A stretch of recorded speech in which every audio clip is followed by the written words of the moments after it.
Welcome to the Megacast. I'm Tyler Kieft in the studios of our flagship stations, 89.3 Lakes FM and Civic Center TV on Comcast, Channel 15, and AT&T Channel 99, where you can also find us in the Birmingham-Bloomfield area on Birmingham Area Municipal Access and in Southfield on City Cable 15. Join us live on Channel 10 every day in Waterford on the Media Network of Waterford, and live to tape on Channel 10 in Orion Township and Lake Orion on Orion Neighborhood Television, otherwise known as ONTV. You can also find us on the radio in the Birmingham, Bloomfield, and Troy areas on the Biff Radio Network. That's 88.1 FM, the Biff, a service of the Bloomfield Hills School District. Find us online on our Facebook pages at Civic Center TV 15 and at Lakes FM, on our website at civiccentertv.com, and on My Michigan TV or MyMy at mymytv.com. That's mymitv.com, where you can also learn more about downloading their free apps for your smartphones and smart TVs. All that information is on our website, civiccentertv.com/megacast, where you'll also find all of our programs on demand as well. Then let's head over to our news page, civiccentertv.com/local-news, where we have links to the most up-to-date information on COVID-19 from reliable and expert resources at the Centers for Disease Control and Prevention, the Michigan Department of Health and Human Services, and the Oakland County Health Division to help keep you up to date on everything you need to know about COVID-19. Also on our news page, we feature articles from many journalistic outlets across the state in order to keep you updated on COVID-19 news and other stories making headlines throughout the Great Lakes state. Our top story today is from Sarah Rahal at the Detroit News. Michigan has added 10,681 COVID-19 cases and 69 deaths from COVID-19 over 6 days. Hospitalizations and case rates declined for the 5th consecutive week, according to totals released on Tuesday by the Michigan Department of Health and Human Services. Starting this week, Michigan's weekly COVID-19 dashboard will update, quote, moving from Wednesdays to Tuesdays, the state health department had said.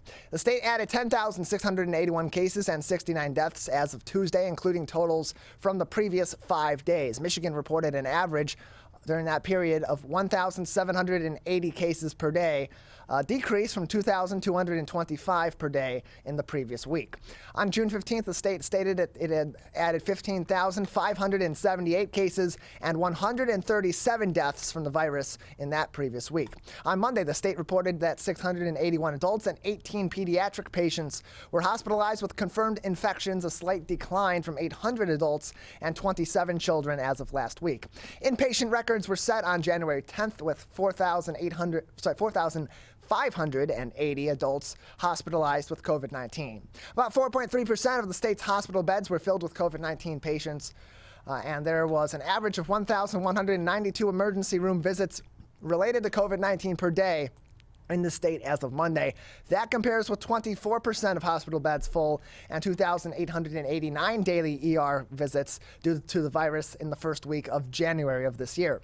Between June 10th and 16th, about 12% of Michigan's COVID-19 tests had been returned positive. Those are among the tests, of course, that are submitted to the state, those test results. All Metro Detroit health departments are following Centers for Disease Control and Prevention guidelines that recommend indoor masking for public settings and K-12 schools as the rate of infection has grown from medium to high. Tuesday's additions bring the state's overall totals to 2.592 million cases and 36,774 deaths since the virus was first detected here in March of 2020. 12 Michigan counties remain at a quote-unquote high level for increased burden on health care or severe disease. Those are as follows: Alcona, Alpena, Antrim, Benzie, Delta, Grand Traverse, Iron, Kalkaska, Leelanau, Manistee, Montmorency, and Presque Isle counties. Another 22 counties, mostly in northern Michigan, are at a medium transmission level, according to the state health department. Case counts are well below early January, when the state made a new high watermark with more than 20,000 confirmed cases of COVID-19 daily. In Michigan, variants of the virus have moved at a high rate, proving more contagious than past variants and infecting unvaccinated and vaccinated residents alike. A new iteration of the Omicron variant, BA.2, now is the dominant strain across Michigan and the United States, but experts say another surge of cases is unlikely.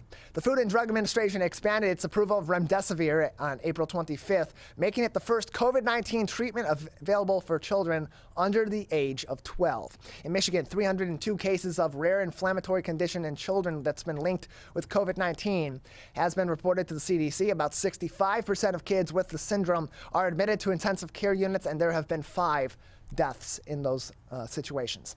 In Michigan, residents ages 30 to 39 have the highest case rate of any age group. As of Monday, 36 outbreaks were reported over the prior week, and the majority, 22, were in long-term care facilities and senior assisted living centers. And another 7 outbreaks were in K through 12 schools and 7 in daycare programs. The state is tracking 382 ongoing outbreak cases.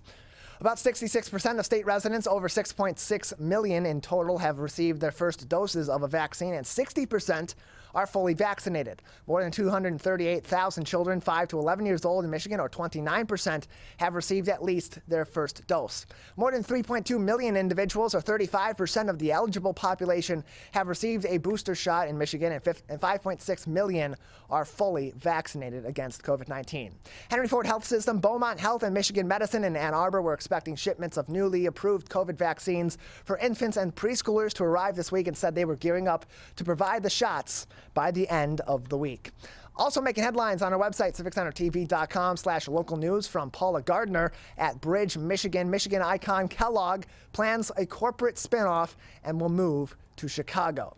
The Kellogg Company announced on Tuesday that it plans to move its headquarters out of Cereal City, that would be Battle Creek, where Michigan's 5th largest publicly traded company was founded in 1906, and will be moving to the Windy City in Chicago as it spins off its business into 3 independent companies. The cereal division, led by brands like Corn Flakes and Special K, will remain in Battle Creek, according to the company. However, the growing snack division, which is selling almost 5 times as much chips as cereal, will make the move to Illinois as the company turns its focus to growing international sales of products such as Cheez-It and Pringles. That headquarters move is likely to have financial implications for the state. About 80% of corporate revenue is tied to what will become the new Chicago-based company. Kellogg, one of Michigan's most iconic companies alongside Ford and General Motors, expects to roll out details of the plans in the coming months, officials said on Tuesday morning. The company, which recently went through a bitter union strike, is the second leading cereal maker in the United States. The names of new spin-off companies have not yet been determined. Also unclear is how the Kellogg brand will make the transition by the time it is finalized at the end of 2023. The city of Battle Creek, the southwest Michigan city east of Kalamazoo along I-94, where the $22.8 billion company and some of its global manufacturing remain, did not immediately comment on the news as of early Tuesday. The city manager's office told Bridge on Tuesday that it will not comment on the decision until it holds a press event on Wednesday. Kellogg is the second largest employer in Battle Creek, according to Battle Creek Unlimited, an economic development organization. Its 2,000 employees is second only to Denso, a auto parts manufacturer. In a statement, Kellogg called the move, quote, "bold next steps we're taking to transform our portfolio," and closed quote.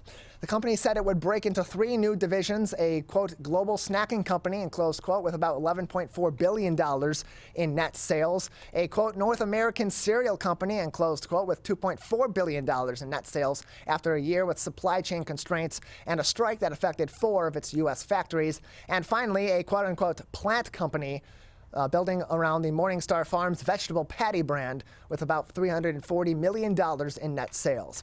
Quote, "These businesses all have significant standalone potential, and enhanced focus will enable them to better direct their resources toward their distinct strategic priorities," says Steve Callahan, Kellogg's Kellogg Company's chairman and CEO. He said in a statement on Tuesday, quote, "In turn, each business is expected to create more value for all stakeholders, and each is well positioned to build a new era of innovation and growth," and close quote. Unclear as how many jobs will be moving from Battle Creek to Chicago. All 3 leadership decisions will be announced later, the company said. As part of the strike settlement in 2021, the company pledged to union officials that it would make no plant closings through October of 2026. That's according to reports from National Public Radio. The company's stock price, or as it is on the New York Stock Exchange, simply just K, rose 2.34% after 1 hour of trading on Tuesday, climbing to $69.12 per share.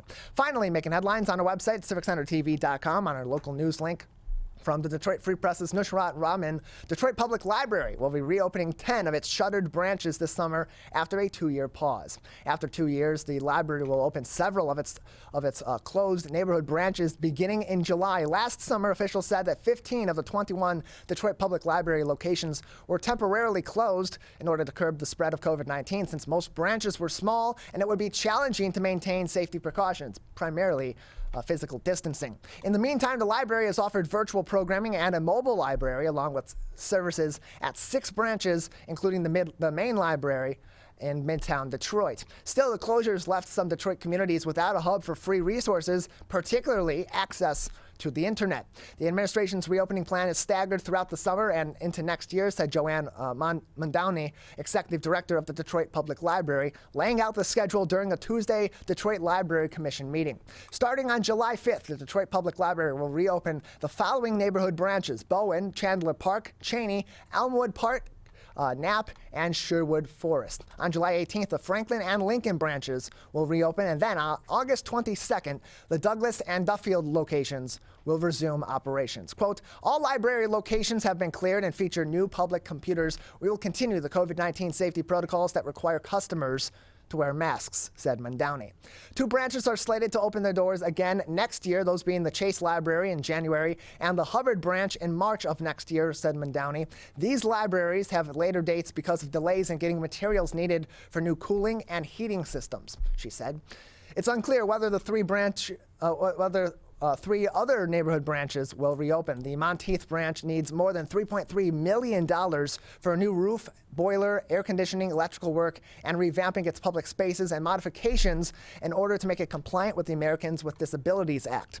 The Conley branch also needs significant work, with the Skillman Library adjacent to the Hudson's site in downtown Detroit remaining closed, while major construction continues in public libraries play a key role during economic downturns. It's a place where patrons can access the internet and fill out job applications. Prior to the pandemic, Detroiters rely on their neighborhood branches to pick up tax forms and organize community events. The library is planning a September reopening celebration during, quote, library card sign-up month, and closed quote, according to Mondowney, the executive director.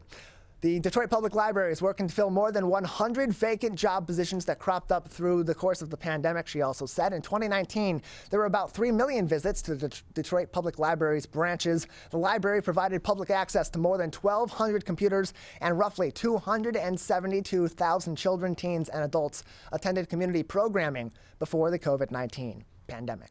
All those headlines, as well as those ever-helpful links to COVID-19 updates from the CDC, the MDHHS, and the Oakland County Health Division are on our website at civiccentertv.com by clicking on our local news link. You can visit that all day, every day. We have all of our headlines posted for the entire week. They remain on there for the entire week. They're cleared for the next week over on Monday before our newest edition of the Megacast to begin the new week. We have a great program ahead on this Wednesday edition of the Oakland County Megacast. Coming up next, Kerri Vizena from the Japhet School will join us, and then at the bottom of the hour, we'll enjoy a special segment from one of our partners, the Media Network of Waterford. That's up next on the Oakland County Megacast. If you are struggling to afford internet service for your household, there is a new government program that may be able to help. It's called the Affordable Connectivity Program, and it provides up to a $30 monthly discount to qualifying households. Find more information about the program, including if you qualify and how to enroll, at fcc.gov/ACP, or call toll-free at 877-384-2575. That's 877-384-2575. The Greater West Bloomfield Cable Communications Commission has more information. Visit gwbcable.org. People are getting out to walk and bike in higher numbers. More vulnerable road users and higher speed traffic can be a dangerous combination. Crash severity has increased, so if you're driving, be sure to slow down and look for people. There's no need to speed. If you're biking, ride with traffic. If you're walking, avoid stepping into the road if possible. If you have to walk in the street, walk facing traffic. Learn more at walkbikedrivesafe.org.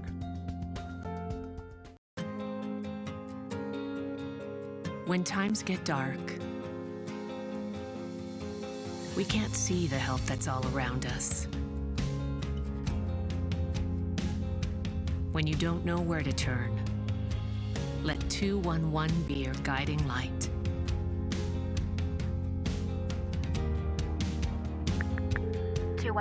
How can I help you? Our guides are ready to connect you with the help you need.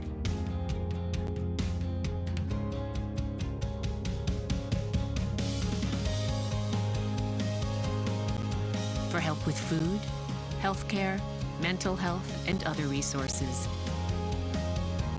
call 211 or visit 211.org. 211. Get connected, get help.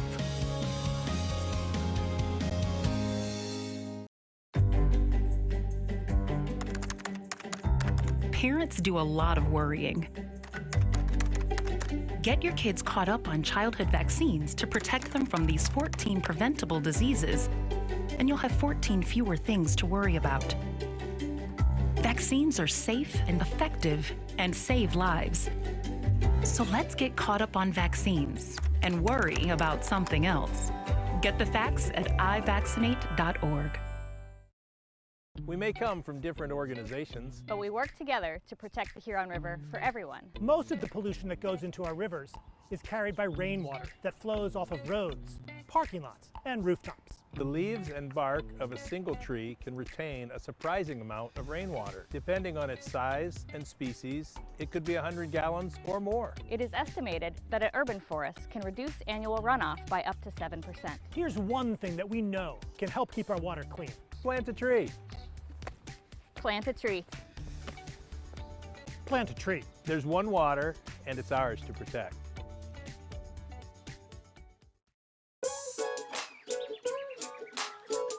One of the things you can look for in your friends is a change in behavior. These can be big changes, they can be small changes in mood, physical appearance. They may be sleeping less or sleeping more, drinking more, or their eating patterns may be different. One big change that can be pretty obvious is change in motivation. Do they no longer want to play basketball? Do they no longer want to play video games? Now that we're spending more time online and in virtual settings, it's really important to pay attention to the language that your friend is using and the words they're using to communicate. So when we text our friends, are they taking longer amounts of time to respond? Are they not responding at all? You don't have to be an expert to try to recognize these signs. The second that you feel it in your gut and that you're concerned, that's the second to have the conversation and open the door to what might be going on. Whatever gets you talking. Welcome back to the Oakland County Megacast. I'm Tyler Kieft. You can learn more about the program by visiting our website, civiccentertv.com, clicking on our Megacast link, and you'll find information on our entire network of stations, including My Michigan TV, and find all of our full episodes and each individual interview on demand, civiccentertv.com/megacast. Joining us now is the head of the Japhet School, Kerri Vizena. Kerri, thanks for being with us on the program once again. Hi, Tyler. It's great to join with you today.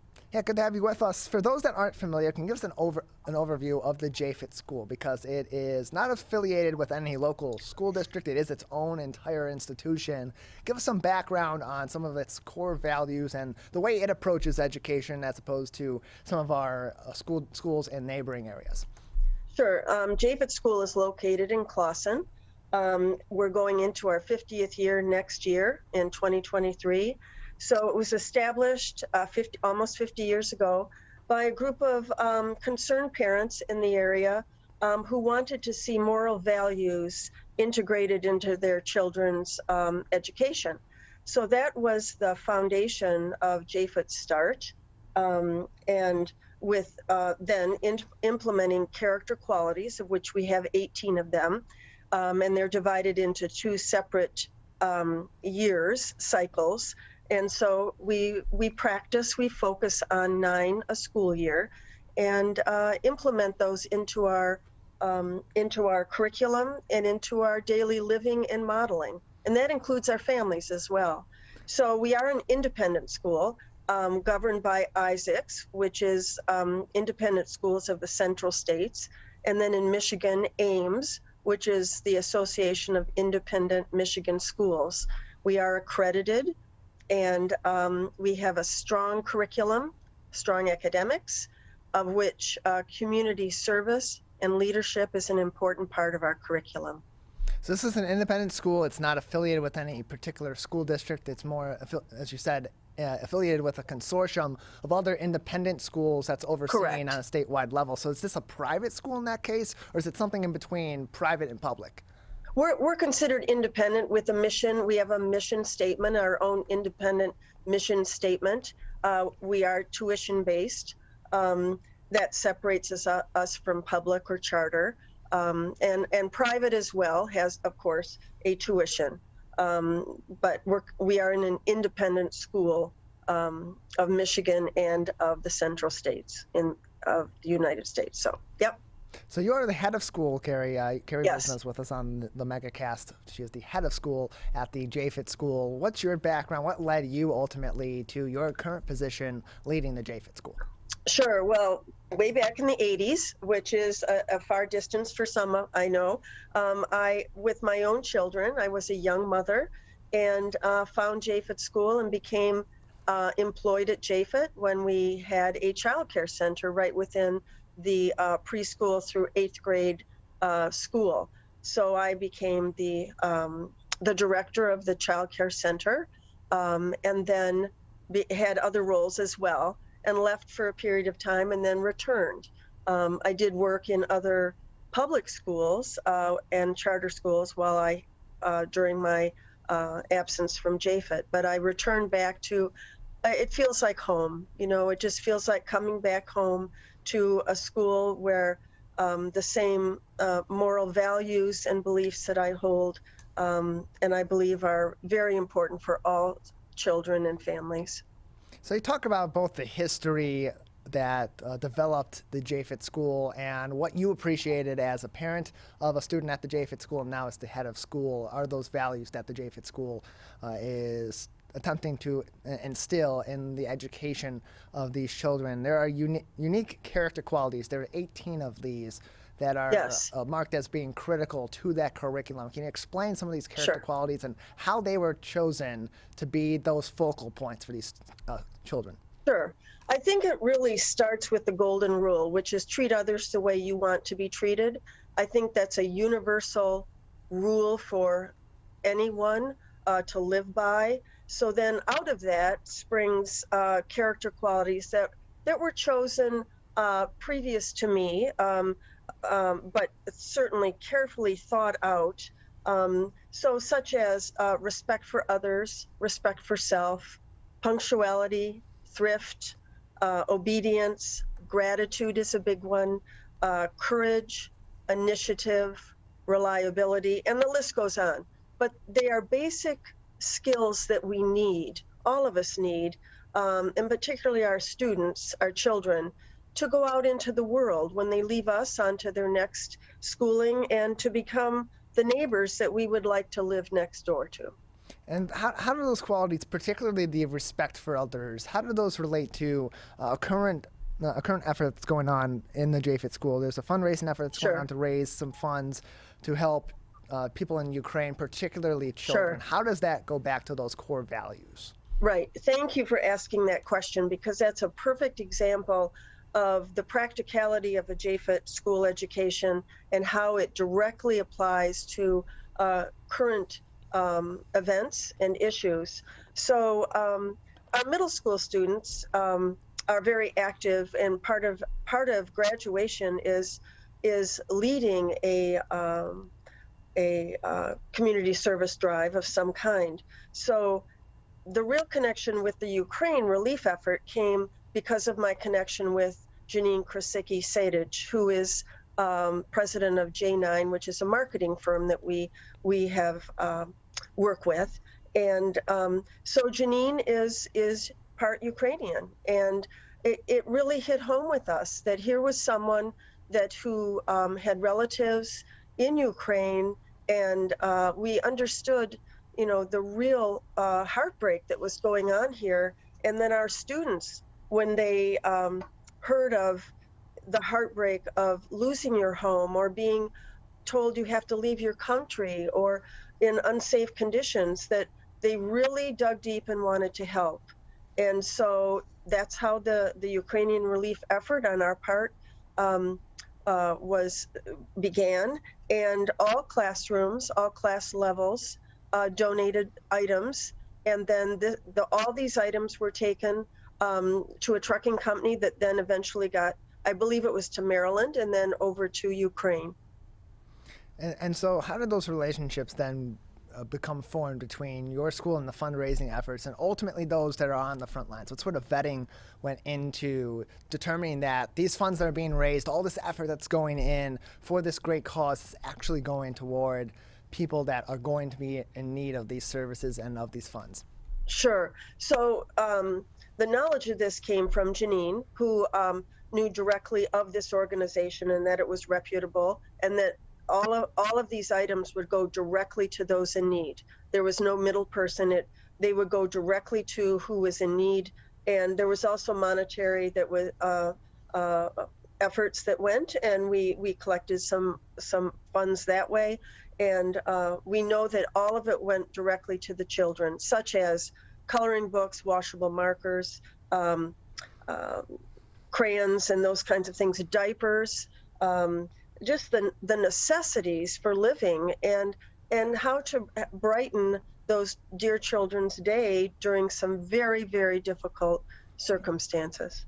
We're joined by Kerri Vizena. She is the head of school at the Japhet School, joining us on the Oakland County Megacast. You can learn more information about the Japhet School by visiting their website at japhetSchool.org. That's JAPHETSCHOOL.org for more information, and also will provide you information on how you can participate in these fundraising efforts by the Japhet School to support the needs of children on the front lines in Ukraine during this during their war with Russia. And so as we continue on into the summer of 2022, we look toward the fall of 2022 and the 2022-2023 school year. What sort of preparations are being made this summer for next school year that are similar and different to the past 2 years? We're in a much different spot now than we have been last summer, and certainly the summer before that with relation to COVID-19, but COVID-19 still very much, I would imagine, needs to be a factor in these plans. Sure, and I think it always will be, Tyler.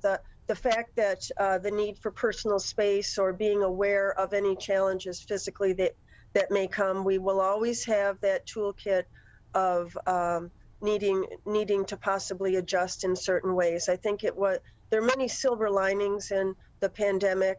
Of course, we don't want it to be repeated, but there is certainly a broader view and an awareness of everyone's needs and needing to be healthy and safe. So I don't feel like we have skipped a beat here. We are continuing right now. We have a summer camp for our younger students that is full, and they're enjoying being together outdoors and in our classrooms in school this summer. So that's for 2 weeks. And then come the fall, I think there will be a little bit more relaxed feel as far as being together and getting back to our in-person events.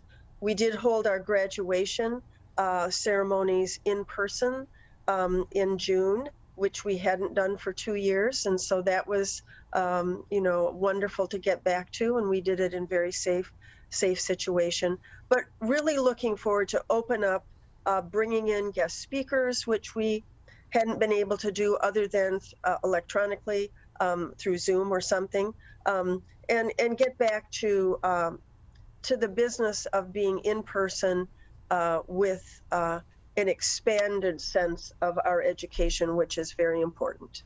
We're joined by Kerri Vizena, the head of school at the Japhet School on the Oakland County Megacast. More information can be found on their website, japhetSchool.org. That's japhetSchool.org. You can also find them on social media at Japhet School. That includes on Instagram, Japhet School, JAPHETSCHOOL. I passed my spelling test so I can advance to the next grade. Kerri, as we continue, what sort of challenges are continuing to amount for the Japhet School in comparison to some of our public schools, but maybe even in a difference to public schools as it comes to COVID-19? Or what are some other, or maybe what are some advantages, given that you are an independent school district?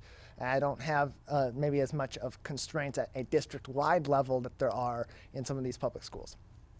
Well, I do think we had a very strong health and safety protocol plan in place, and which was a screening. Parents had to fill digitally, electronically, a form out stating every morning before their children came into the building. So we did have a very strong plan in place. And I think the trust was very strong with our parents because they knew that we were taking all the steps necessary to hopefully maintain health in the building. I think for us, it is the 3rd through 8th grade level. We are a preschool through 8th grade school, but we do have openings in our 3rd through 8th grade classrooms. And I would just send out that word to anyone that's listening that we provide an intimate, strong academic focused with character education curriculum for our students. They come out of Japhet being strong leaders, excellent public speakers, and with a strong sense of companionship and family, and ready to help others. They learn to put others first, which I find to be so important in today's world, rather than it's all about me or what do I need, but thinking of others first. And that starts right with our preschoolers. So, Kerri, we appreciate having you on. Before we let you go, anything else we haven't discussed today that would be important for our audience to know or be considering about the Japhet School? Well, we're just excited about celebrating our 50th year next year. And obviously we're doing things well if we've been here for 50 years. And I do know that that character education is so important in today's world, and that if anyone's interested in learning more about our program and curriculum, to please contact me at kerri.vizena@japhetschool.org. Visit our website. It really explains who we are and what we do. So I just appreciate being able to share more about Japhet School, Tyler. Kerri, we appreciate your time. Thank you very much. Thanks so much. Have a great day. More information can be found on the website, japhetschool.org, for reference in the spirit of transparency. Jared Clark, the program director at My Michigan TV and our Zoom producer on the Megacast, was recently a commencement speaker at the Japhet School.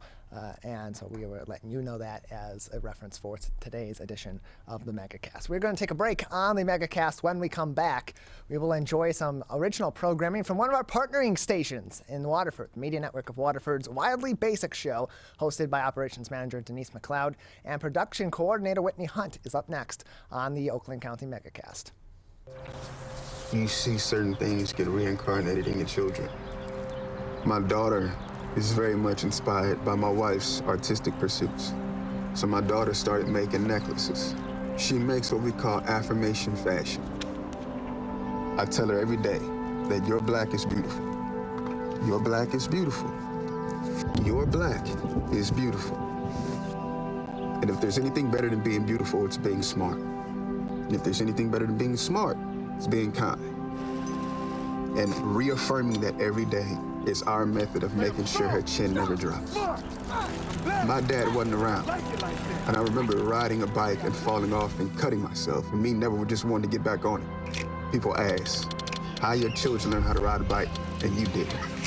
I didn't teach them. I just created an environment where they taught themselves, and all I had to do was be there.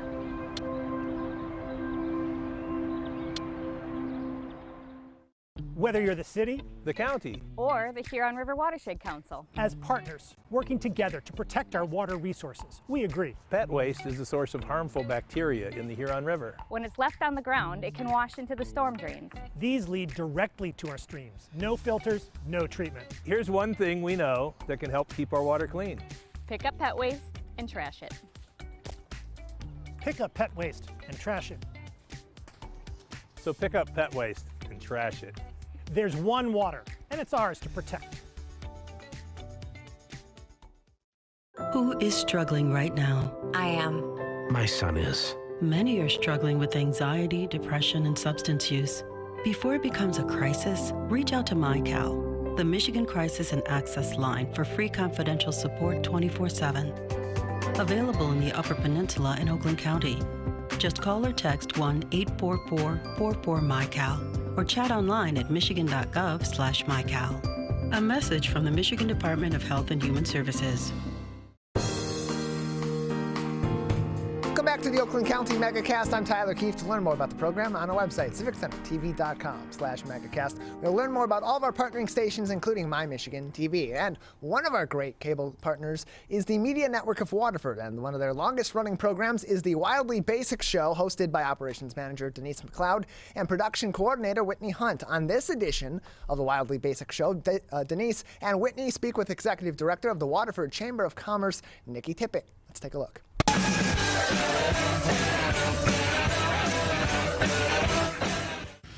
Hello and welcome to Wildly Basic. I'm Denise McLeod. And always I'm Whitney Hunt. And today we have a very special guest who I have not really met yet. I've seen you out there at concerts in the park, but I have not met you. So now we have the Executive Director of the Waterford Area Chamber of Commerce, Nikki Tippett. Hello. Welcome. Thank you. I like your name, first of all. Thank you. Yes. It's like a rock star double letter queen. Yeah. I do like it. So you have some pretty big shoes to fill. Yeah. Very big shoes. You took over Marie's position. Yes, I did. How's that going? It's going pretty good. It's very busy, but it's good.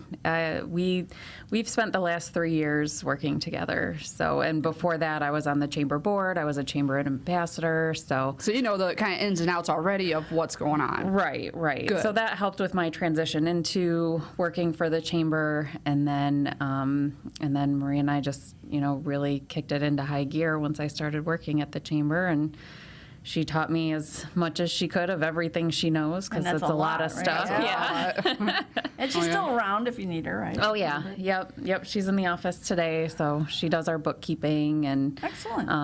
And if I have any questions, she's there to consult. So I'm not all on my own yet, but the decisions are mine, and I'm the face of the chamber. How you feeling? It feels good. It feels good. Yeah, I feel like I'm coming into it, and I'm enjoying it.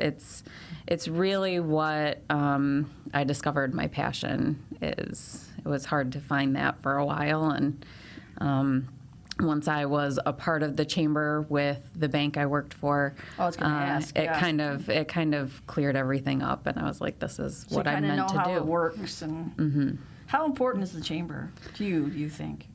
I mean, to me, it's very important.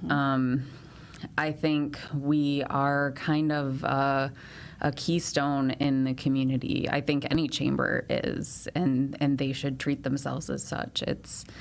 It's not just about business in the area, even though that is a large component of it. We just had our State of the Township address, and that brought together OCC and Waterford Schools and the Waterford Township community, and it really brought everybody together. And so I think with the chamber doing that and being a part of that, it really makes it a big part of the community. Right, because you're networking together, which is awesome to have organizations and businesses and school district, which is important. The township work together as a team. Right, kind of, in a way. So that's pretty cool. It is cool. I love it. And, it's all of the key parts of the community, and businesses play a big part in that, and the chamber is kind of the one stop for the businesses. So gotcha. It brings together business, it brings together schools, it brings together the municipal end of it. So right. So does the chamber have a mission statement at all? It does. I don't know it word for word, but it's basically, supporting our local businesses for the vitality of the community. And it's non-political. It is very non-political. Okay, yes. Good. We are Sweden. We are neutral. We are very neutral. We are very neutral. Yeah. And if you join, you get. I know there's a newsletter that you can do monthly articles. You can do You can articles. put in your things that you're doing, your events and stuff that's happening. Events, press releases. We do sell ad space to help us pay for the newsletter. So there's all of that. We have social you have media. A directory. We have a directory. Yep, you can buy ad discounts space. if you join. Discounts to other businesses.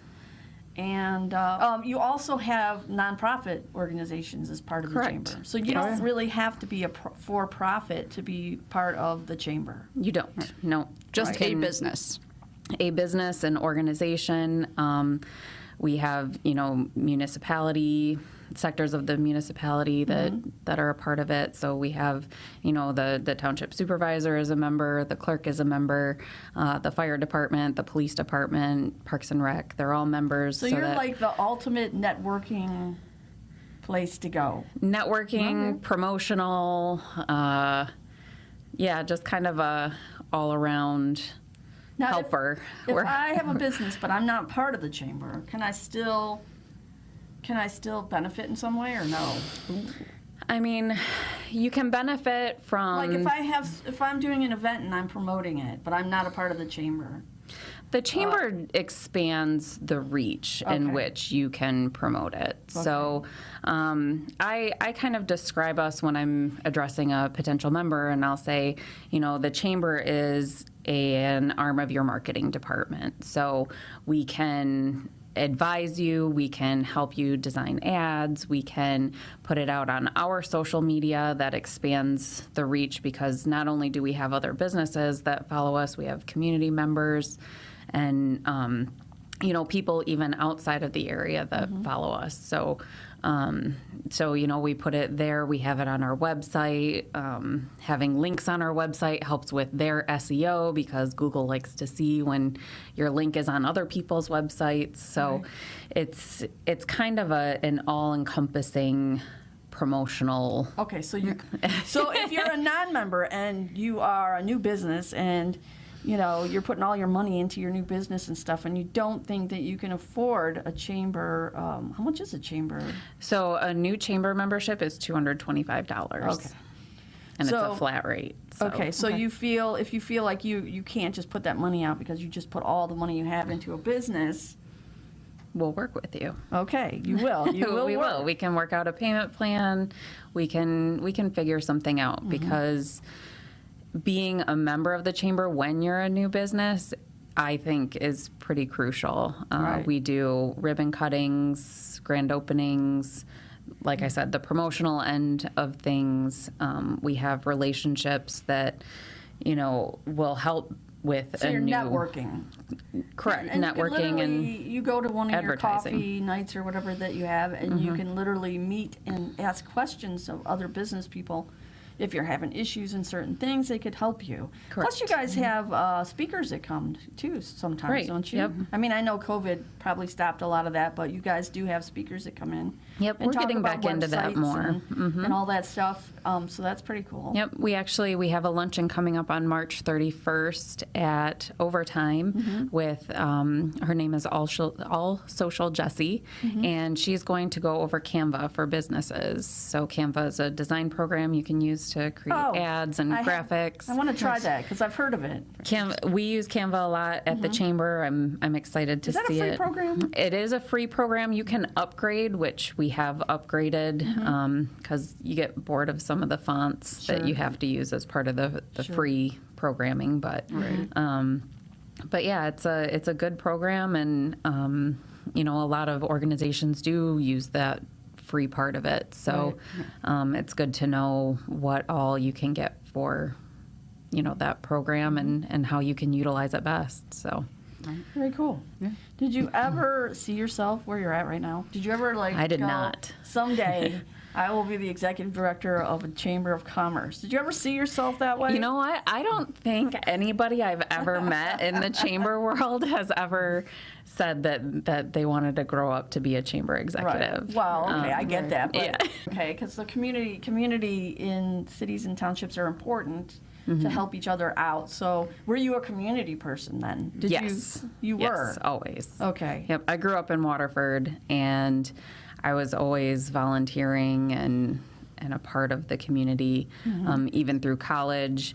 My mom worked at the Waterford Senior Center, and so if I had a day off and they were short a driver for Meals on Wheels, I would get a call from Mom and, hey, we need somebody. And then you did Blessings in a Backpack. I did do Blessings in a Backpack. Yep, I did that when I was with the bank and segued into the chamber. I've unfortunately had to step back a little bit just because of the chamber, but they're in good hands. So excellent. Yeah. When I first went to college, I was in marketing, but then I decided that it wasn't the path for me, so I went into teaching. I was an English and history teacher for 6th through 12th grade. That's cool. Yeah, and it was right at the time though that the economy kind of went down. Is that 2008? Oh, yeah.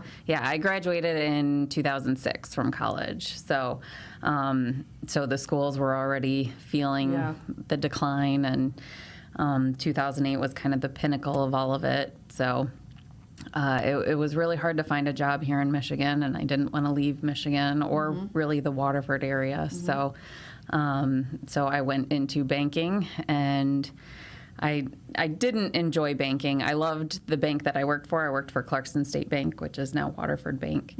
And it just wasn't for me. It wasn't my personality, but I still worked hard at it. But you still got something from it. You still I mean, that's where you found out about the chamber. Correct. And sometimes when you have jobs you don't particularly like, you do walk away with something that of value that you can use in the next job or the next organization you work Definitely, in. yeah.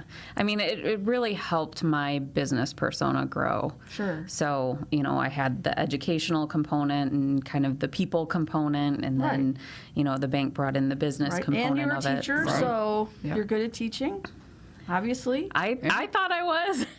You're good at handling. You're good at handling children. Yes, that works in the business world sometimes. It does. It does. Sometimes you do need to, create the lesson plan and be flexible with it and hold some hands. But, that's what we're here for. So excellent. So, what are your ideas? What do you have coming up? Future goals. Yeah, like for the spring and summer.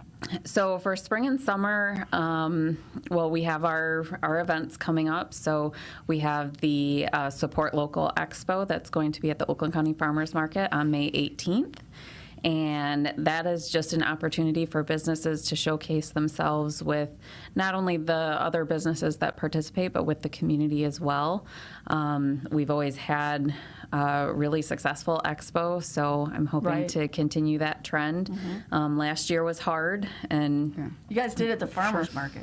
Yep, we did it at the farmers market last year. That was the first year we've done it at the farmers market. Typically, we've been here at Mott in the gym, but last year when we had our expo, it was just after the mask mandate had been lifted for outdoors. So we decided to have it outdoors last year for safety's sake, and as a board, we voted to continue having it outdoors for this year because we didn't really know what to expect when it came to planning for events this year. So we erred on the side of caution and decided to have it outdoors again. I heard it was good. So it was good. I thought it was good. A lot of our businesses got some great leads on whether it was employees or new business. So it did work. Yes, excellent. It did work. So that's excellent. Yep. And then of course we have our concerts in the park. It's free concerts in the park. What I was going to say was, so you're looking for an audio person. We are looking for an audio person. Who knows what they're doing. Yes. Who knows what they're doing, because Lord knows I do not know what I'm doing. That can help run the audio portion, to take care of the audio of those concerts. Those are excellent concerts, by the way. Oh, they're great. And I'm not just saying that because the broadcasters. Yeah, you're not just saying,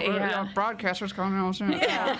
Don't throw that spot in there. The broadcasters were there a couple of years in a row, but no, it is a great event. It was fun. It's a good time, and it's nice to see all the people out there, Seeing a lot of people. Well, geez, last year you guys had what, 400 plus people out there? Oh wow, there were a lot of people. You guys were at a good one too. You were probably 2XL. at our busiest. Yeah, 2XL was the headliner, and you guys opened. We opened them for them twice so far. Yep.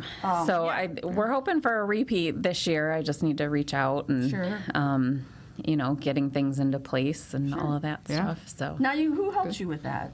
Does any organizations? Doesn't the Parks and Rec help? Parks and Rec does help us with that. They're really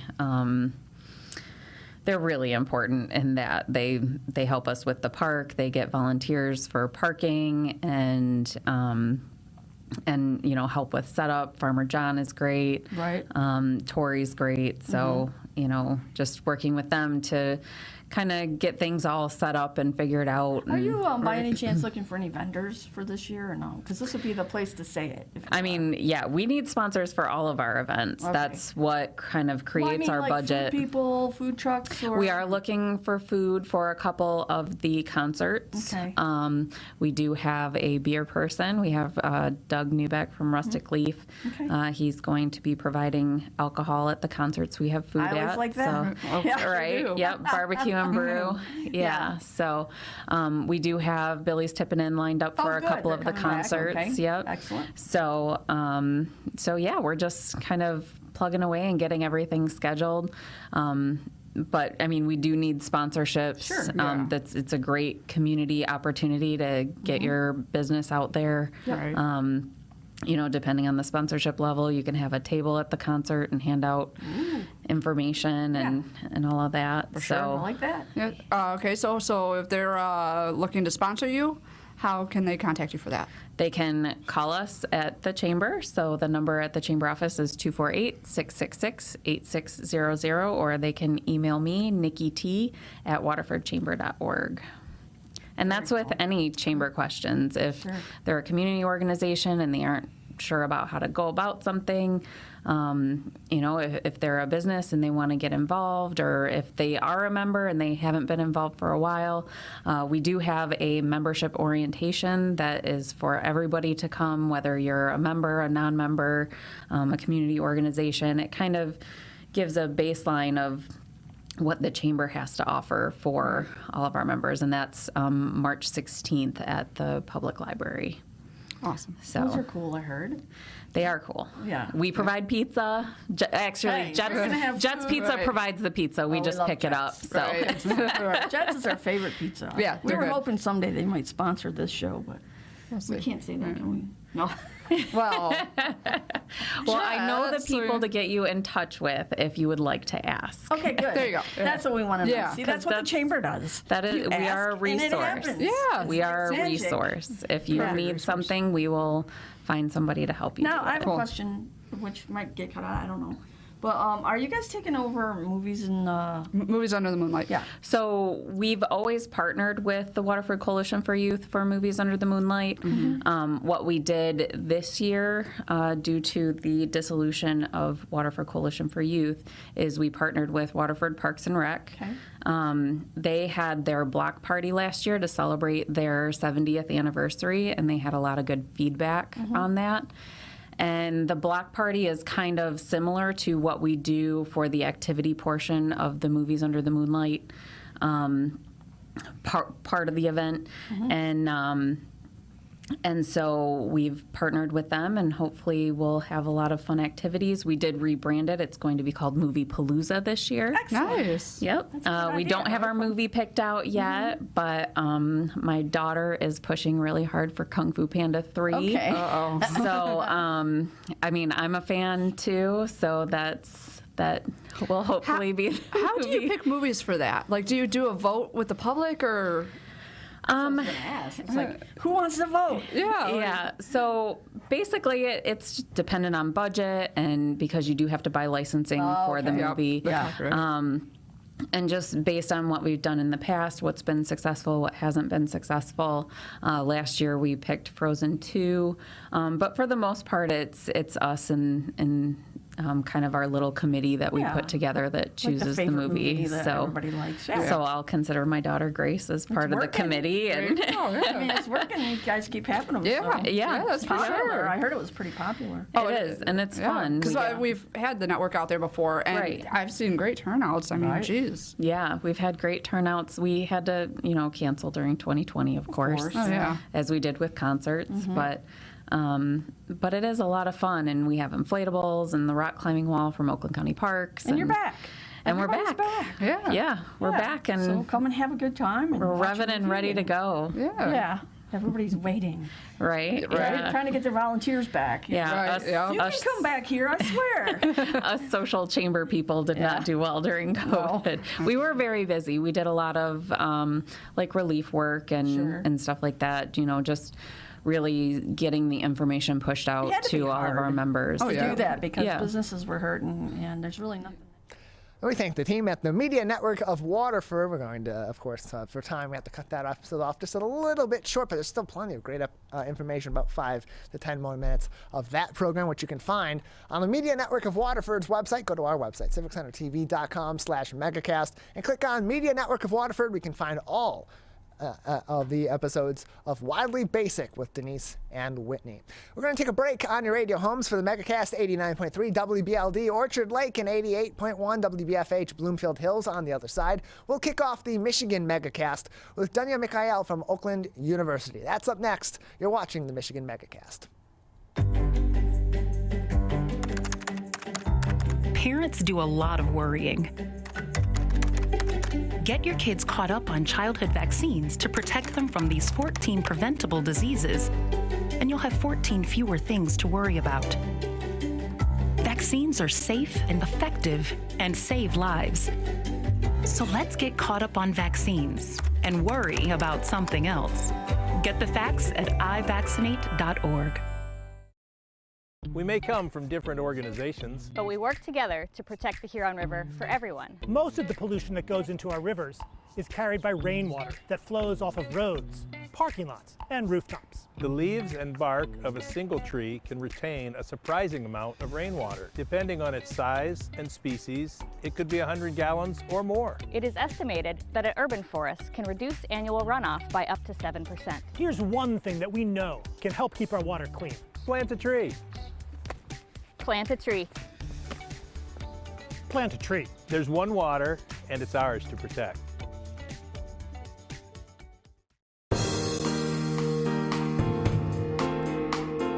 Welcome to the Michigan Megacast. I'm Tyler Kieft. Learn more about the program by visiting our website at civiccentertv.com/megacast, where you'll find more information on our entire network of stations, including My Michigan TV. Joining us now on the program is a poet and a special lecturer of Arabic in the Department of Modern Languages and Literatures at Oakland University. Dunya Mikhail joins us now on the Michigan Megacast. Dunya, thank you for being with us today. Thank you. It's my pleasure. I appreciate having you on the program. So first, if you can give us a little bit of info on your background, what led you to Oakland University, and what ultimately inspired you to become a poet and an author and go into this line of work? Oh, so, wow. This is, you want me to say, I talk about what led me to Oakland, what led me to poet. These are, especially the second one, very long story, but let me make it short. Well, to Oakland is, I moved from place to place, as an immigrant, worked in various places, starting with like a store, a regular store, to a Borders bookstore before it was closed, to schools like Warren Consolidated, Dearborn Public Schools. I went to MSU. MSU was very far from my home. I live in Sterling Heights, so it was really the Oakland close to my home and the closest to the heart, actually. So that's why I stayed at Oakland. Poet, that's a long story. It's I think I started writing poetry before I was born, so you can imagine how long that was. And yeah, I mean, I don't recall any time that I was not, in a way or another, related to art in general and poetry specifically. And not only have you been a poet, you've also been a journalist, right? You were also previously working as a journalist. Yes, I worked as a journalist for the Baghdad Observer before I left my country. I left in 1995, took me a year in the roads in Jordan until I arrived here in America in 96. As a writer and journalist, it was very important for me, my part, being a writer. I wanted to be a free writer, not dictated, not influenced by censorship and things like that. So I gradually, I immigrated. I was lucky to be here, to gradually become a citizen of the world, actually. We're joined by Dunya Mikhail. She is a poet and special lecturer of Arabic and the Department of Modern Languages and Literature at Oakland University, joining us on the Michigan Megacast. You can learn more about Dunya and all of her workings by visiting her website, dunyamikhail.com. That's dunyamikhail.com for more information. And, of course, on Oakland University programs and classes, oakland.edu is the website for Oakland University, oakland.edu. And then, so of course, as we mentioned, you are a lecturer at Oakland University, where you are lecturing in Arabic in the Department of Modern Languages. How does your experience having immigrated to the United States from an Arabic-speaking country, how does that influence? How does your lived experiences influence the way that you're teaching this language, both the history and the mechanics of the Arabic language, to students at the university level? To be honest, when I was like a student, let's say in high school or in even when I was in college at the University of Baghdad studying English literature, the last profession I would consider was teaching. I thought anything but teaching. But gradually, changes happen, and I loved it actually when I did. I love my students. I love this energy in the class. They inspire me. They make me feel younger, and I know that they are the makers of our future. So usually is a positive relationship, and I learn from my students. We exchange this inspiration of the language, of culture part, and a life part is the culture. So when you consider culture as part of the skills, it makes it more interesting to everybody. Dunya, you were recently awarded the 18th UNESCO-Sharjah Prize for Arabic culture, along with a Swedish actress of Syrian and Iraqi origin, Helena Al-Janabi. And so, can you tell us about how you were alerted that you were going to be receiving this award from UNESCO that has only been received by 17 others previously before you? I remember I received a telephone call. There was no name in it, and so I thought it was spam. So I left it, but then it was several times. The same number was, it was calling. So I guess this must be important. So it was a very sweet surprise, of course. I'm very grateful. That it's an important part of this international organization. UNESCO is the promotion of diversity of cultures, of intercultural dialogue, and I consider this work very important, especially these times. I mean, actually, unfortunately, every time, the reason I'm saying unfortunately, I mean time of violence. We've been still witnessing in the world so much violence everywhere. Here in America, that children are killed in their seats in the schools. In the Middle East, continuous wars. In Europe now, in Ukraine, is it's a crisis and war. And so, as a writer, I what can I do in face of this? I have my tool is pen. I face pain with pen. And someone would maybe think that words, all of us may think words may seem useless, in front of such catastrophes. But especially during these difficult times, it is wisdom what we need the most. And so, especially in the context of wars overseas in the Middle East, certainly more recently wars in Eastern Europe, particularly between Russia and Ukraine, how important is it now more than ever, especially in the modern era, from the turn of the century to present, for somebody with your life experiences and with your expertise and with your ability to use the written word to share information and to share stories of Arabic culture from across the world in America, especially with young people who are going to be those that are having great influence in so many industries for years to come? I opened my eyes to the war. It was the Iraq-Iran war, then it was called all different names. First Gulf War, Fox, so first time was called Storm, Desert Storm, Desert Storm. One time Fox, something with Fox, another time with, I don't know, the second Liberation. I mean, every time the war had a name, a title, but for me it was the same. It doesn't matter what you call it. It's for me, it's that same experience that I know very well. And now when I see these watching TV in the screens from afar and parts of the world, Ukraine and other places, it's like flashback. Looks like flashback to me. We did experience all these what people are suffering from, witnessing. But the loss of each other, the being in the roads and to going to the unknown, all kinds of things, the mess, all this mess.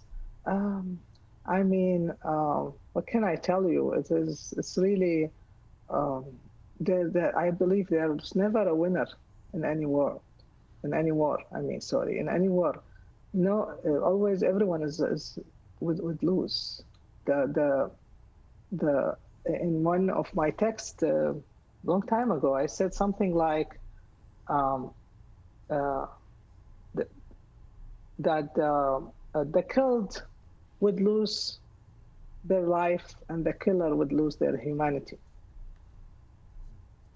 We're joined by Dunya Mikhail. She is joining us on the Megacast. She is a poet and a special lecturer in Arabic in the Department of Modern Languages and Literatures at Oakland University. You can also read all of her works and find more information on her extensive career by visiting dunyamikhail.com. That's dunyamikhail.com for more information, and also on her classes and other classes in the Department of Modern Languages and Literature at Oakland University by visiting oakland.edu for more information. And in the context of what you just said, Dunya, discussing, seeing these conflicts occur overseas, seeing the war, seeing the death and destruction, the ways that brings you back to your experiences earlier on in your life. You also had mentioned earlier on, you had said the pen is your tool. It's a form of healing for you. It's also a form of connection. Writing connects people of all different cultures. It connects people of all different life experiences. It's how we learn about our shared human experiences and see our world through different lenses. How important, especially today, with everything going on in the world, with all the division both in the U.S. and in different sectors of the world in different capacities, is it to have that written word be shared among people of different cultures, of different areas, of even the same nation, even the same place like the state of Michigan? How much more important now is that than it's ever been before? It is essential. And you said healing. Well, to me, I mentioned it in some other interview that it is not exactly healing. It's not medicine. For me, art is not medicine, but it is like an X-ray through which we can see the wound and understand it. So this diagnosing of the wound is the very first important step that we need towards that healing that you kindly talking about. I mean, you beautifully talking how you put it. I loved how you put art in the context of connection and healing, but it's like that for me, more diagnosing of the wound. And it's like an X-ray, really, of life. We're joined by Dunya Mikhail. She is a poet and a lecturer in the Department of Modern Languages and Literature, a special lecturer of Arabic in that department at Oakland University, joining us on the Michigan Megacast. Dunya, just another couple minutes with you before we'll have to say goodbye today. Any lasting words of advice for writers, for poets especially, who would like to be sharing their experience, their life experiences, especially their cultural experiences with other people in their current community and other communities around the world, especially in a world today where everybody is so connected on so many different levels? I would say, and I would say especially to my students and all students, that they should pursue it's not like what necessarily what you think is practical, but what is really, I would borrow some words from Rumi. Rumi is a Sufi poet. He says, respond to whatever excites your spirit or your soul. Dunya, we appreciate your time, appreciate your insight and wisdom, and thank you for joining us on today's edition of the Megacast. Congratulations on receiving your award as well. Thank you very much. Appreciate it. You can keep up to date on everything that Dunya is working on, has been working on over the years by visiting her website, dunyamikhail.com. We're going to take a break on the Megacast. On the other side, we will speak to one of our recurring guests on this program over the 2+ years that we have been doing the Oakland County and the Michigan Megacast. Ken Gutman will join us for the final time as the superintendent of the Walled Lake Consolidated School District. We'll tell you where he's going next, right here in our flagship area, Oakland County, on the Michigan Megacast. To Sophia and Gabriel, even though these old knees can't follow on your adventure to the forest today, these flowers represent my love. These stitches and threads join us together. And wherever you see a flower, a bird, a beautiful tree, know that my love is with you. Make the forest part of your story at a park near you. Find one at discovertheforest.org. 72.7% of high school students get less than the recommended 7 to 9 hours of sleep a night. This can cause pain, obesity, and can very negatively affect your mental health. When you have a consistent 7 to 9 hours of sleep every day, you get sick less often, lose more weight, and have better relationships with those around you. For more information about the dangers of sleep deprivation, go to sleepfoundation.org. This message is brought to you by the WBHS Digital Media Arts Program and 89.3 Lakes FM. If you are struggling to afford internet service for your household, there's a new government program that may be able to help. It's called the Affordable Connectivity Program, and it provides up to a $30 monthly discount to qualifying households. Find more information about the program, including if you qualify and how to enroll at fcc.gov/ACP or call toll-free at 877-384-2575. That's 877-384-2575. The Greater West Bloomfield Cable Communications Commission has more information. Visit gwbcable.org. Can I ask you a question? Why did you get your kids vaccinated? It was hard for them to social distance, to be isolated from their friends. I want them to get back to school and sports games. So as a pediatrician, I recommend the vaccine to everyone I know. The boys lost a former teammate and classmate who was only 20 years old. It's been a devastating year. We want to get back to normalcy. Our daughter is really looking forward to being with her friends, being a kid. It's the Great Lakes water.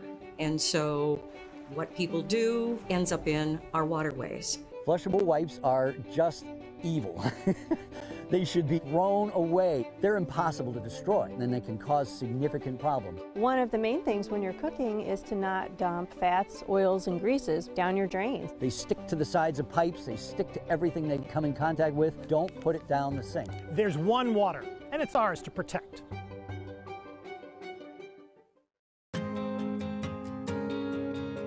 When times get dark, we can't see the help that's all around us. When you don't know where to turn, let 211 be your guiding light.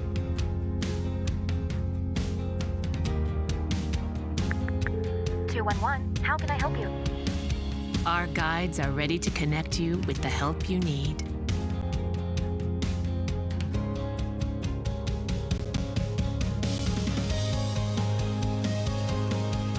For help with food, healthcare, mental health, and other resources.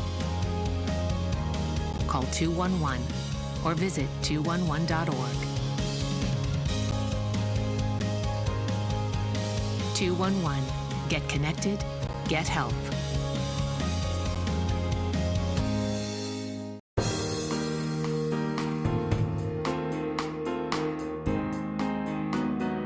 Welcome back to the Michigan Megacast. I'm Tyler Kieft. Learn more about the program by visiting our website at civiccentertv.com/megacast. Joining us now on the program is the Superintendent of Schools at the Walled Lake Consolidated School District and soon to be the new Deputy Superintendent of Oakland Schools. Kenneth Gutman is back with us once again on the Michigan Megacast. Ken, thank you for being with us today.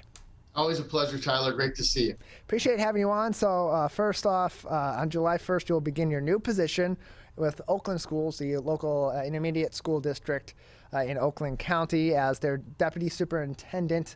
What made you interested in this position, and what will your duties under this new position be within schools across Oakland County? Yeah, thank you, Tyler. Just a quick correction. I'm still here in Walled Lake until the end of July, so I want to be really clear about that. There's still a lot of work to do here and some transition with our interim superintendent who will be coming in. So I know there's some confusion as to when I'm actually leaving. I'll be here for a while. Okay. So what interested me, the opportunity to work with districts across all 28, across Oakland County, all 28 districts across the county. You know, I've spent the last 14 years as a superintendent in 2 school districts, and now to have a chance to influence and lead and provide support for all of those other districts is appealing. Certainly I'll miss Walled Lake. It's been a great experience here, a wonderful 12 years, unbelievable community, supportive education, staff, parents, everyone, students especially. I love the students here. So that I'll miss all of that. Responsibility-wise, it will be to assist the superintendent providing leadership and support across the county. So it'll involve working directly with 28 superintendents. It'll involve overseeing finance, overseeing special education, overseeing a number of other areas that I think are areas that I've had a chance to be a part of over the last, 28, 29, 30 years, including learning services, the teaching and learning aspect of it. And that's a really big piece of what we do. So there's a lot more to the job, but that's kind of just an outline of it. How have the challenges that you have experienced and those communications, both internally in Walled Lake, but also with your colleagues at the superintendents of other school districts and neighboring areas surrounding Walled Lake over the last 2 years, how have those helped to inform your approach to your new position that will be oncoming with Oakland Schools? It's a really good question. I've had a chance to mentor and work very closely with a number of superintendents across the county. I've been the veteran superintendent in the county for a long time. And if it weren't for internet filters, I'd probably look about 80. So we've had conversations, and I think honestly throughout the pandemic, probably more conversations than we had before that. But I've had a chance to understand the dynamics that they experience and throughout their districts. There's a lot more for me to learn in my new role. I really want to get into all 28 districts, see what they're doing, and see how I can support others. We're joined by Ken Gutman. He is the superintendent of Walled Lake Consolidated Schools and will soon be the deputy superintendent of Oakland Schools, joining us on the Michigan Megacast. You can learn more about the Walled Lake Consolidated School District at WLCSD.org. Keep up to date on their superintendent search, as well as the transition as Ken exits that job in late July. And so, reflecting on your time at Walled Lake, you've been the superintendent there for over a decade, and you've had a lot of experience there. You've been through a lot, and the school district has been through a lot during that time. Reflect on your time in Walled Lake. You mentioned some of those things that you will cherish from your time with the Walled Lake Consolidated School District, but reflect on some of the accomplishments that you are proud of, both individually, but also with your team across the school district. Yeah, I don't want to reflect on my own personal accomplishments because there weren't any. The accomplishments were the accomplishments of this team. And this team extends to the parents, the community, our staff, our administrators. Those accomplishments all come down to one thing. did we do what was best for children in the classroom? And I believe we did, and will continue to long after I'm gone. When the highlight for me on any given week was time I would spend in schools and in classrooms. And when you see what our staff members provide, and you see the support they get from our community, and you see the desire to learn from our students, it's a really special place. And so rather than dwell on individual accomplishments, I'd rather just focus on the fact that when you send your children to Walled Lake schools, they're well served and they get a great education. What about either this position in Oakland Schools or this point in your career made this job with Oakland Schools the one that made you say, you know, as much as I love Walled Lake, it's time for a new opportunity? It was a really tough decision, a really tough thought process. I think it's because I've been a superintendent for 14 years, and because we have so many new superintendents across the county, I felt this desire to kind of help out and be there to support them as they experience a challenging time coming out of a pandemic, and knowing that the superintendent job in a normal year is a stressful job. And so there was this compelling drive to help them out, but it was also driven by the fact that the position just became available. And it's the first time in my career I've ever thought about doing something other than being a local superintendent. It became intriguing, and then through my conversations with those at the intermediate school district, it became even more of a draw. In terms of the intermediate school district, the ISD, what sort of challenges do they face at this time, and have they been facing managing the COVID-19 pandemic and our local schools? Because I would imagine when you are not overseeing but assisting 28 school districts, there are so many different challenges within the basic challenges that all these school districts are facing individually and collectively that still need to be addressed even now, as COVID-19 is maybe not as much of a major issue in our school districts as it's been in the past, but is still something that's very much a consideration. It is. COVID-19 is you know, I anticipate we'll still be dealing with issues as a result of that. But I think just from an ISD perspective, ISDs across the state have to contend with districts that have disparate needs. So when you're helping 28 school districts, how do you provide the right level and the right exact support that each district needs, knowing that each district has its own specific needs, its own micropolitics, its own different issues? So how do you support those with higher socioeconomic status, lower socioeconomic status, for example, right? I mean, how are you providing students where districts may have experienced learning losses and others not as much? So what are you doing to provide the kind of support each individual district needs? How do you individualize that? And then how do you hold yourselves accountable for that? Because there has to be some accountability and transparency in that work too. We're joined by Ken Gutman. He is the Walled Lake Consolidated School District Superintendent and soon to be the Deputy Superintendent of Oakland Schools, joining us on the Michigan Megacast. And knowing that Oakland County has such a diverse population, our school districts are all in and of themselves so different and have such different cultures and mixtures of individuals and life experiences within those school districts. Having worked in a school district that is very diverse like Walled Lake, and previously in another very diverse school district like West Bloomfield, how do those experiences and the people that you've interacted with that have those variety of experiences in your career up thus far, how does that help to inform you about some of those needs that you just mentioned with these other school districts that you'll be interacting with and be working closely with as the ISD's Deputy Superintendent? Yeah, thanks, Tyler. Diversity is a great strength of our county across the board. And the experiences I had, as you know, starting off as a teacher and an assistant principal in West Bloomfield, I spent 11 years out in Lake Orion, which was a different experience in northern Oakland County. As a principal and an assistant superintendent and a superintendent, and then coming here to Walled Lake, where we're one of the largest districts in the state with tremendous diversity.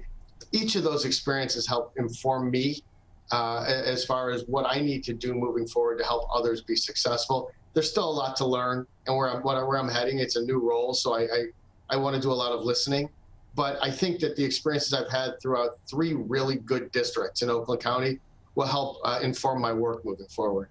We're joined by Ken Gutman. He will be the Deputy Superintendent of Oakland Schools beginning in late July, and then will be exiting at that point as well, the Walled Lake Consolidated School District, where for 14 years he has served as their superintendent of schools. He's joining us on the Michigan Megacast. More information for those of you in Walled Lake or with children in the Walled Lake Consolidated School District or employees of the Walled Lake Consolidated School District. You can keep up to date on the superintendent search as well as the transition of leadership by visiting their website, WLCSD.org. That's WLCSD.org. We can also follow their social media and keep up to date on each and every step of the superintendent search. Again, one last time, WLCSD.org for more information. Looking at the current state, Ken, that we're in with education and where we're at in terms of dealing with the COVID-19 crisis and the residual effects of that crisis on the education system. In Oakland County specifically and in Oakland Schools, where are we at in a general sense? Is Oakland Schools and is Oakland County in a good place on the education front? And or what sort of challenges do you imagine are going to continue to be amounting as time goes on and need to be addressed at both the ISD level and individual school district level? I think that Oakland County, among all of the counties, has been really well positioned in terms of the way they handled the pandemic. I mean, the schools themselves, specifically the school districts. The challenge, I really believe, will be the learning loss in pockets across the county. So, for example, here in Walled Lake, we did not experience significant learning loss, but we did experience learning loss with our most vulnerable populations. And that's a challenge across the county, that those who suffered learning loss, how do we make that up, or do we make that up, or how do we handle that? How do we individualize our instruction to make sure we're reaching each and every learner across the county? And really what it comes down to, you know, from a parent perspective is, are you taking care of my children? Are they making progress? Are they advancing? And so for those who were negatively affected by the pandemic and also negatively affected in terms of their social emotional welfare, right? How do we take care of that as well? So it's social emotional resources, it's instructional resources, it's making sure that individually we're taking care of children. Another key issue is school security, especially in recent months, especially locally, given the mass shooting, the school shooting at Oxford High School in November of last year, but also with the event of several other school shootings across the country in recent times. How is that being addressed at the ISD level, or what discussions have you as a superintendent had with the ISD about school safety, and how much of a priority is making those adjustments on an ISD level, but also helping these individual school districts with their own individual constraints make those necessary changes that they need for the future and the safety primarily of the students and staff? Yeah, I don't know that I can comment on what Oakland Schools specifically has planned for that. I haven't started yet, but I am aware that there will be some form of school safety summit coming for all districts in the fall. That's all I know about it, in conjunction with Sheriff Bouchard, and I really look forward to that. From a district perspective, you need to put everything in place that you can. I can tell you here in Walled Lake, we actually have a consultant on site over the last week and going into the fall, who's doing a thorough study, not just of the hard safety and security types of measures we have, but also in terms of safety and security policies. So we're doing a thorough review of that. And there may be some places where you have to harden schools. And I'm not talking about metal detectors. Just before that comes up, Tyler, I'm not talking about that, because there's a whole different conversation to be had there. But we cannot spend a moment thinking about teaching and learning until we make sure everyone's safe. And so we need that, not only that physical sense of safety and security, but that emotional sense of safety and security for our staff and our students. We're joined by Ken Gutman. He is the Walled Lake Consolidated School District Superintendent, and beginning in late July will be the Deputy Superintendent of Oakland Schools. Joining us on the Michigan Megacast. More information on the Walled Lake Consolidated School District can be found by visiting their website at WLCSD.org, and you can also learn more about Oakland Schools by visiting their website, oakland.k12.mi.us. I'll repeat that one. It's a little more complicated. oakland.k12.mi.us for more information on the Oakland Schools, which is an intermediary school district serving 28 schools in Oakland County. Ken, a couple more minutes before we'll say goodbye today. Anything else at this time that would be important for our audience to know, particularly those in the Walled Lake Consolidated School District, in regards to the state of the school district at this moment, the transition from your leadership to the next leadership group that will be coming in, or anything else related to your move to Oakland Schools. Yeah, let me first start by saying I appreciate the opportunity over the last couple of years to meet with you, Tyler. Always willing to come back when I know more about intermediate school districts. I can tell you that this community has always valued education, has served children well, and it's been one of the greatest honors of my life to have served the children in this community. I will also tell you that knowing this Board of Education, they will make a really good choice to hire the very best successor to me. I know that they appointed an interim superintendent who will be coming in beginning August 1st. That's Dr. Michael Wands, and he'll do a great job as an interim superintendent. And they're committed to doing a full search and to doing it transparently and publicly. And so I applaud our school board for going out and trying to find the best. I know that, as you said, that people can keep up to date with that on our website, WLCSD.org. And there will be a number of public meetings, and I'd encourage those who are curious to take a look and see how this gets done. It's a public process, hiring a superintendent, as it should be, and there will be significant stakeholder input throughout the process. Ken, thank you very much for joining us. Appreciate your time and information on both the Walled Lake Consolidated School District as you prepare for your exit in late July and on your move to Oakland Schools. Congratulations. Thank you so much, Tyler. Appreciate it. WLCSD.org for more information on the superintendent search in Walled Lake, where you can also fill out their superintendent search survey. Just go to WLCSD.org on the in the middle right section of the page. You'll find a section labeled Superintendent Search. Click on more information under that. You can fill out their superintendent survey and keep up to date on the superintendent search in Walled Lake. We're going to take a break on the Michigan Megacast. On the other side, we will review one of our favorite recent interviews with over 300 Share Detroit supported charities and nonprofits in the local area. That's coming up next. You're watching and listening to the Michigan Megacast. When times get dark, we can't see the help that's all around us. When you don't know where to turn, let 211 be your guiding light.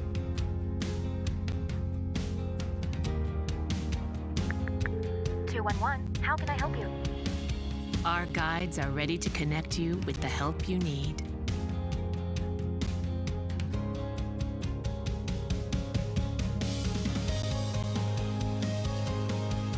For help with food, healthcare, mental health, and other resources. Call 211 or visit 211.org. 211. Get connected, get help.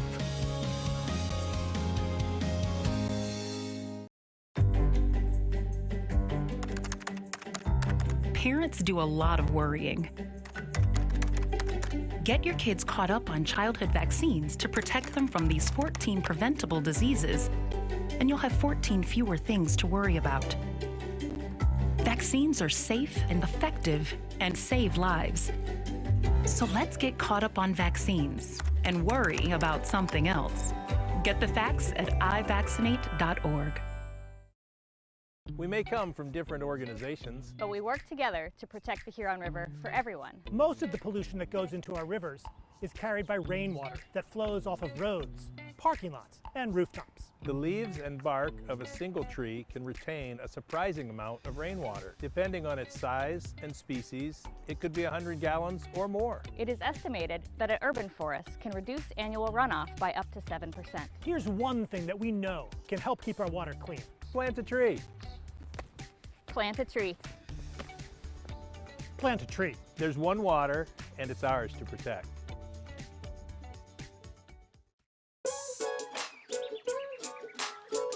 One of the things you can look for in your friends is a change in behavior. These can be big changes, they can be small changes in mood, physical appearance. They may be sleeping less or sleeping more, drinking more, or their eating patterns may be different. One big change that can be pretty obvious is change in motivation. Do they no longer want to play basketball? Do they no longer want to play video games?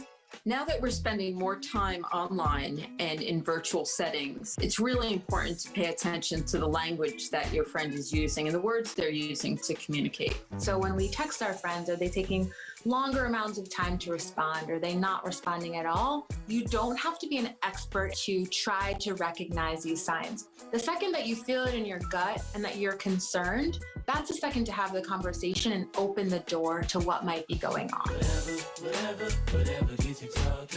Today, it is easier than ever to join Michigan's Organ Donor Registry and help build a bridge of hope for organ, tissue, and eye donation. Just one person can potentially save or help improve the lives of up to 75 people. By joining, your legacy could be the gift of life. Sign up today at michigan.gov/SOS or at any of the more than 145 Secretary of State self-service stations located across Michigan. Be part of Michigan's Bridge of Hope by adding your name to the Organ Donor Registry. When times get dark, we can't see the help that's all around us. When you don't know where to turn, let 211 be your guiding light.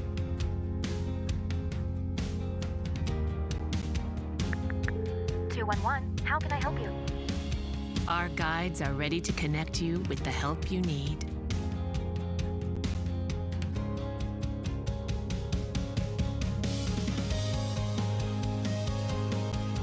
For help with food, healthcare, mental health, and other resources. Call 211 or visit 211.org. 211. Get connected, get help.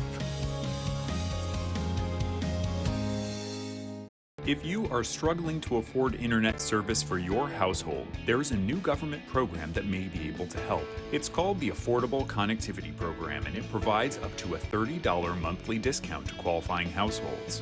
Find more information about the program, including if you qualify and how to enroll at fcc.gov/ACP or call toll-free at 877-384-2575. That's 877-384-2575. The Greater West Bloomfield Cable Communications Commission has more information. Visit gwbcable.org.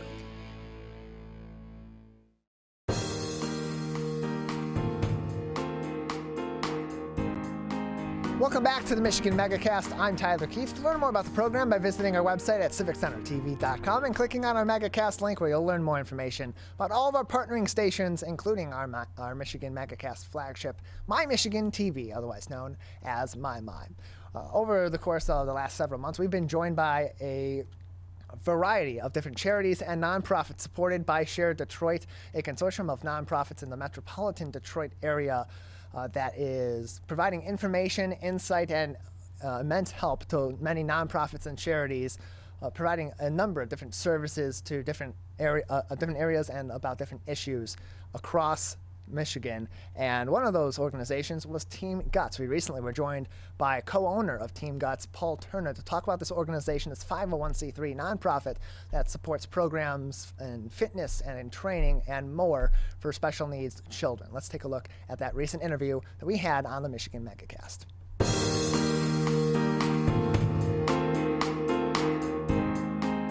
Joining us now is Paul Turner, the co-owner of Team Guts, a Share Detroit-supported charity and nonprofit, joining us on the Michigan Megacast. Thank you very much for joining us, Paul. Yeah, you're welcome. Thanks for having me, Tyler. Appreciate having you on. First off, tell us about Team Guts and the services and programs that you provide. Well, our mission is we provide year-round fitness programs, one-on-one fitness training. We have athletic and sports programs, as well as summer camps for children, teenagers, and even adults with special needs. So it's highly focused, and it's a need, and we've kind of filled that void, if you will. And so you co-founded this organization, and what was the motivation behind finding this organization and creating these programs for special needs children? Well, you know, it's the impetus behind the whole idea was my niece, and that's my brother Todd, who's my partner in this. But he and his wife brought a young girl into the world. She was born with Down syndrome. And by that age of like 3.5, 4, she was also diagnosed with autism. So she has that dual diagnosis. So, like any parent that has a child with special needs, obviously they're worried about everything. What do we do? A school, how to, what happens when we're gone? What happens to our loved one and those kind of things. So, Todd, whose background is in exercise science, he was concerned just with her health, just general health, just like all of us, So, when he actually, the idea kind of germinated for a while, but it was people that Todd and Cheryl, my sister-in-law, associated with, that were like, well, you guys are focused on doing some things in the field of health and wellness. Why not special needs? And, Todd's immediate response was, listen, my background, I don't have a background in it, but, he talked to me about it, and I'm like, well, Todd, that is just a wonderful idea. It's like the old cliche, if we build it, they will come. And that's basically what we've done. And so where does the name come from? The name of the organization is Team Guts. Can you explain the origin of that name? Sure. And just to preface it, let me just tell you, Tyler, that my mother hates the name, or hated the name. She goes, well, it's the same question, well, where did that come from? So originally, and again, I give credit to my brother Todd, but there's a philosophy, if you will. It's backed by science, but it's a ground up training system, and it all deals with your core. You strengthen your core, and then good things come from there. And it's applicable to neurotypical individuals as well as individuals with special needs. So here we had this logo called GUTS, which is the acronym for a ground up training system. And then we just put Team Guts, and we took it, and that's where we applied to the IRS and got our 501c3 status. So that's the story behind it. I apologize, but it does get attention because people are like, well, what is that? So. And so, Paul, what are some of these classes and programs that are offered through your organization, and how do people get involved if they have children with special needs, or if they themselves have special needs and would like to participate in some of these programs? Sure. Well, the first thing I would say to answer the second part of your question is, our website, which is www.teamgutsmichigan.com. And there you can educate yourself on the programs that we have. You can also register for the programs. But I think before you register, Tyler, because every individual is unique, and every individual with special needs is unique, and that's how we approach it. So a lot of times, let's say a parent will contact us, through our website, just asking questions, and we say, well, bring them out. Try it out. There's no obligation. We're not charging, families to come out and just see if it works. For them, if we want to make sure we have the counselors and the people in place that can accommodate these particular individuals. So that said, the programs that we have currently, we have a martial arts program, and Tyler, that program, it's not about learning to fight. Again, it's balance and core strength and flexibility, and all these attributes that are facets that help, these kids, teenagers, and adults improve their stamina, improve their strength, and their mental. I'd be remiss if I didn't mention how important it is for their mental well-being, which permeates their entire household, so that's a big deal. We also offer a cardio dance fusion class, which is kind of an amalgam of different dance genres. We want to appeal to everyone, boys, girls, etc. So we've kind of introduced a number of different disciplines in that program. But again, it's about getting these kids moving. Now, so and so your listeners know, our viewers, during COVID, we lost our home, if you will, in Ferndale, Michigan. So right now we're working out of the community center in Clawson, Michigan. Tyler, my brother and I will tell you, it's not ideal. It's not our future. We're working diligently to find an appropriate and good location to do the classes that we offer, because we've had things like golf, flag football, throw ball and kickball, baseball. We did it all indoors. It's all adaptive for our community. We would have field trips, and we'll have those again where, we've talked to a number of different high schools in my goodness, probably a 5-6 mile radius of where our facility used to be. But, they would, they get on buses and they bus the kids there. We have a plan. We called it a field trip, a Team Guts field trip. And we were growing in that aspect too. So I think, the one thing I want everyone to understand is that, we've lost momentum without question, but we still have momentum and we'll regain our lost momentum. And I think, the future's bright for our mission and in our organization. How did the COVID-19 pandemic affect your programs and your ability to provide these services that can have such a great impact on the special needs community? Oh, absolutely. So I remember 2020, it was March 17th. That's the day that we basically, said we got to keep our doors shut. Now, this was before the state mandate. Yeah. So, you have to understand, like Team Guts, our facility was just like any gym. Tyler, if you have a membership at, I don't know, Lifetime Fitness, Planet Fitness, any of the myriad types of health clubs that are around our area, this was no different. It just was, focused on individuals with special needs. It was adapted to meet their needs. So being a gym under that classification, then I think it was, we kind of beat the mandate by, I don't know, a day or two. So anyway, our facility was retrofitted. We did everything. It was basically, we took a warehouse and, put a lot of money into it just so that it would accommodate, the different needs that we were intending on helping. So that facility was dormant for the better part of 10 months. And I tell you, in the fall of 2020, Tyler, even when the governor opened things up for gyms, I think it was probably 25% capacity at the time, our families were absolutely not coming indoors. These individuals tend to be immunodeficient, and it's too much of a risk for any parent, so, and Todd will tell you that, his daughter, Marisa, who, was telling you she was the impetus behind the whole idea. I mean, poor thing, she did, her immunity is slim to none. So they're ultra vigilant, and that's true of all families. I haven't met a family that wasn't concerned.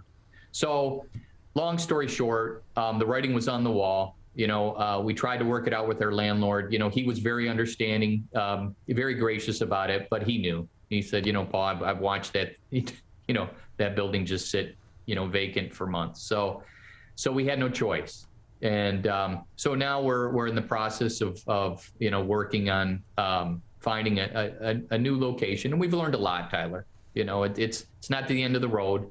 Some good things will come from it and have come from it. So we'll just keep things going, at the community center in the time being, for the time being, I should say. So as you and as Team Guts continues to persevere and provide these great programs to kids with special needs and to kids that are neurodivergent, what are the greatest needs from the community in terms of ways that they can support your organization to help you continue to provide these services? Well, I'll tell you, everybody's got their hand out, right? And I understand as a business owner, as someone that manages a 501c3. You do need that lifeline. You need, financial help. There's no question, because we do charge a certain amount of money for our activities. We scholarship those families that are financially hardshipped. So it's not a lot, and it'll never be a lot. And I don't necessarily take credit for that. I know my brother who struggles, he has empathy for these families. So I tell you, Tyler, we've never said no. We've never said no to a family. So, money's never an objection. So, but that being said, that's not the first thing that I talk to people about. I want more people to know what we do. Just register. Come see our classes. To us, that the other stuff will happen if we're true to our mission and we stay true to our cause. Money will come. People do give. They've been very generous over the years for us, and we've been very fortunate. So, but I think just word of mouth, letting people know, what we're doing. When we do finally found a home, we'll expand the number of programs that we offer for sure. And listen, Tyler, I'll throw this out. If again, we're looking for a home where we can put our sign, Team Guts. So, we're looking probably for 6,000 plus square feet of space that's not office space. It has to have, high ceilings and such, so we can run some of the programs that we've been running. More information can be found on teamgutsmichigan.com. That's teamgutsmichigan.com. Other ways you can help can also be found on shareddetroit.com, where Team Guts is one of 299 charities and nonprofits supported on the Shared Detroit platform. Paul, thank you so much for joining us. That was our interview recently with Paul Turner, the co-owner of Team Guts. You can learn more information on them by visiting Shared Detroit's website, shareddetroit.org, clicking on the Find a Nonprofit link, and looking for Team Guts. That is going to do it for today's edition of the Oakland County and Michigan Megacasts. Of course, you can always keep up to date on everything that we're doing by visiting civiccentertv.com/megacast, where you'll find all of our full episodes and each individual interview on demand sometime mid to late afternoon on each and every day that we broadcast the Oakland County and the Michigan Megacasts. In addition, on our Megacast page, you'll find links to information on each and every one of our partnering stations, including My Michigan TV, so you can learn more about the original programming that they produce outside of the 2 hours that they are joining us each and every day, Monday through Friday, 10 a.m. until 12 noon for the Oakland County and Michigan Megacast. Also, we encourage you to go to our local news page on civiccentertv.com to keep up to date on everything you need to know about COVID-19 and other stories making headlines throughout the Great Lakes State, from resources at the CDC, the MDHHS, the Oakland County Health Division, and many journalistic publications all across the state of Michigan. Big thank you to our crew that makes this program possible 5 days a week for 2 hours each and every day. Calvin Brown, our technical director, with me in the studio at the here each and every day for the 2-hour marathon. Jared Clark, our Zoom producer at the office of My Michigan TV, and the king of television himself, Larry Nyland, our producer for each edition of the Megacast. On My Michigan TV, coming up next, it's Steve Lano live from noon to 1 p.m., followed by Larry and Ronnie live from 1 until 2. We'll return on Thursday with a new edition of the Megacast.